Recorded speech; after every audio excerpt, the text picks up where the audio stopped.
ஒவ்வொருத்தருக்கும் தங்களுடைய வாழ்க்கையில சூழ்நிலையில கர்த்தர் மெய்யான தெய்வமாக, பெரியவராக, எல்லா தேவர்களிலும் பெரியவராக, எல்லாவற்றையும் தம்முடைய சித்தத்தின்படி நடத்துகிறவராக, பாவத்தை மன்னிக்கிறவராக, அவர் மீட்பராக, இரட்சகராக, அவர் ஆண்டவராக வந்திருக்கிறார் என்று அவர்களுடைய இருதயத்துல வெளிப்பாடு உண்டாயிருக்கிறது. இப்ப வேதத்தை வாசிக்கிறப்ப இதே வெளிப்பாடு நம்முடைய இருதயத்திலையும் உண்டாக வேண்டும். ஞானியும் விவேகியுமாய் இருக்கிறவன் எவனோ அவன் ஞானத்துக்குரிய சாந்தத்தோட தன் கிரியைகளை நல்ல நடக்கையினாலே காண்பிக்க கடவன். உண்மையிலே உங்களுக்கு தேவ ஞானம் இயேசு இருந்தாருன்னா உங்களுடைய கிரியைகளின் மூலமா நல்ல நடக்கையினால அதை காண்பிக்க கடவன். உங்கள் இருதயத்திலே கசப்பான வைராக்கியத்தையும் விரோதத்தையும் வைத்தீர்களானால் நீங்கள் பெருமை பாராட்டாதிருங்கள், சத்தியத்துக்கு விரோதமாய் பொய் சொல்லாமலும் இருங்கள்.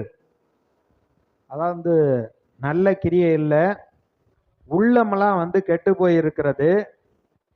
அப்ப சத்தியத்துக்கு விரோதமா பொய் சொல்றாங்க. இது இப்படிப்பட்ட ஞானம் பரத்திலிருந்து இறங்கி வருகிற ஞானமாயிராமல் லௌகீக சம்பந்தமானதும் ஜென்ம சுபாவத்துக்குரியதும் பேய்த்தனத்துக்கு அடுத்ததுமா இருக்கிறது. எல்லா அநியாயக்கிரமும் செஞ்சுட்டு நல்லவங்க மாதிரி நடிக்கிறாங்க.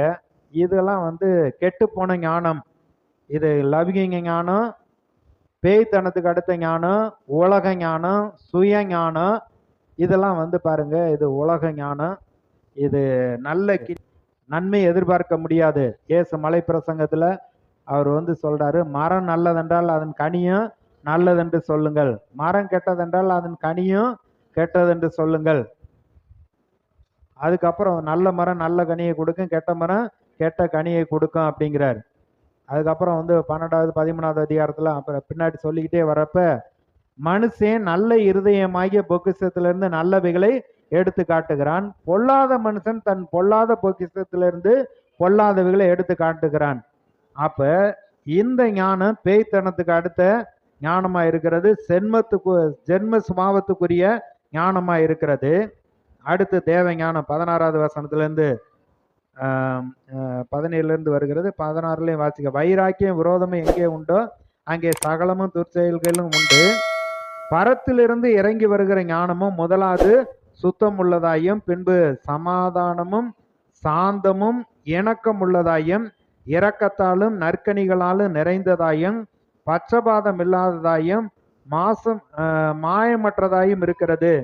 நீதியாகிய கனியானது சமாதானத்தை நடப்பிக்கிறவர்களாலே சமாதானத்திலே விதைக்கப்படுகிறது.